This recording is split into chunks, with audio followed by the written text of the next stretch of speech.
Nisha Bhailikar, and today I'm going to talk about the topic of multinational famous companies. Before starting anything else, we first will check what is a multinational company.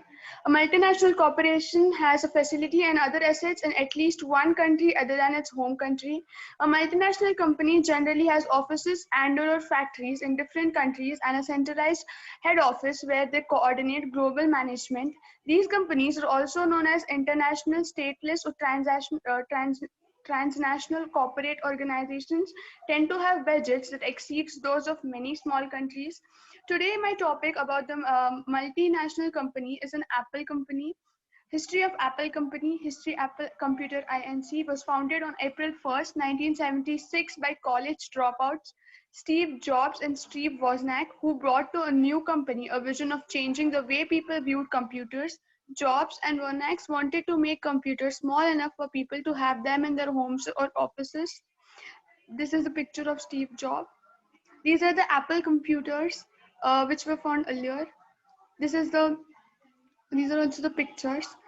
Apple has its genes in the long life dream of Stephen G. Wozniak to build their own computer, a dream that was made suddenly feasible with the arrival in 1975 of the first commercially successful microcomputer, the Altair 88,800, which came as a kit and used recently, invented microprocessing chip. Encouraged by his friends at the Homeview Company Computer Club, a San Francisco Bay Area group centralized around the Altair, when the Hewlett-Packard Company, where Wozniak was an engineering intern, expressed no ideas in his design. Wozniak, then 26 years old, together with a former high school classmate, 21 years old Steve Jobs, moved production operations to the Job family garbage and the uh, garage and the Silicon Valley great startup company legend was born. Jobs and Monax named this company Apple for working capital. Jobs sold his Volkswagen minibus and Wozniak his programmable calculator. Their first model was simply a working circuit board with at Jobs instance. The 1977 version was a stand-alone machine in a custom molded plastic case, in contrast to the forbidding steel boxes of another early machines.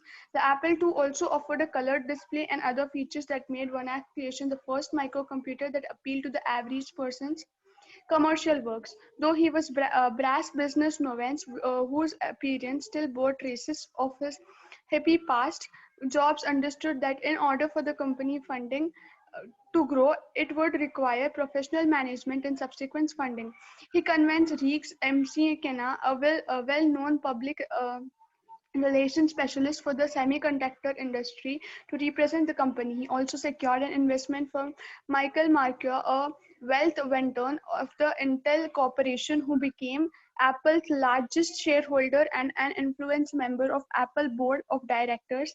The company began an instant success, particularly after Wozniak invented a disk controller that allowed the addition of a low-cost floppy disk drive that made information storage and retrieval fast and reliable.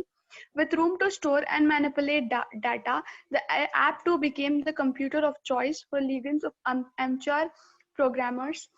Most notable in 1979, two Bottians, Dan Bricklin and Bob Frampton, introduced the first personal computer spreadsheet, VisiCalc, creating what would be later known as a killer app, a software program so useful that propels hardware sales, while VisiCalc opened up the small business and consumer market for Apple II. Another important earlier market was primarily education and institution.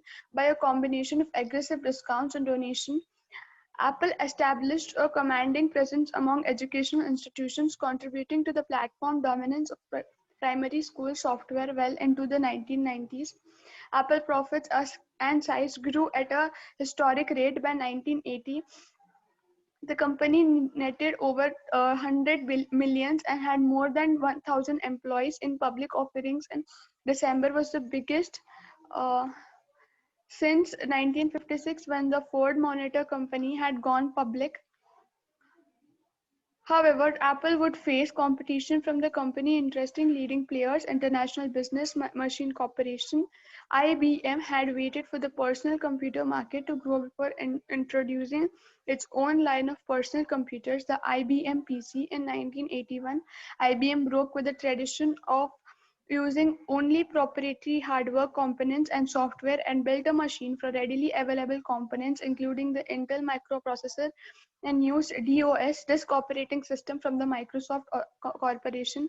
Because other manufacturers could use the same hardware components, the IMB used as well as a license the DOS from Microsoft. New software developing could count a wide IBM PC compatible market for the software. Soon the new system had its own killer app, the Lotus 123 spreadsheet, which won an instant constituency in the business community, a market that the Apple II has failed to penetrate.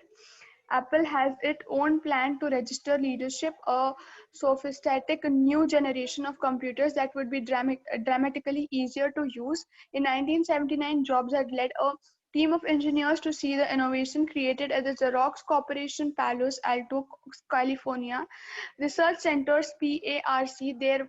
There they were shown the first functional graphical user interface featuring on-screen windows, a pointing device known as a mouse, and the use of icons or pictures to replace the awkward protocols required by all the computers. Apple immediately incorporated these ideas into a new computer, Lisa, released in 1983, and the lower cost Macintosh, released in 1984.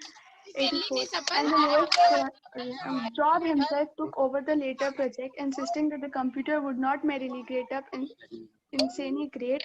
The result was a revelation perfectly in tune with the unconventional science fiction Askew television commercially that introduced the Macintosh during the broadcast of 1984 Super Bowl, a $25,000 computer unlike any that predicted it. Thank you.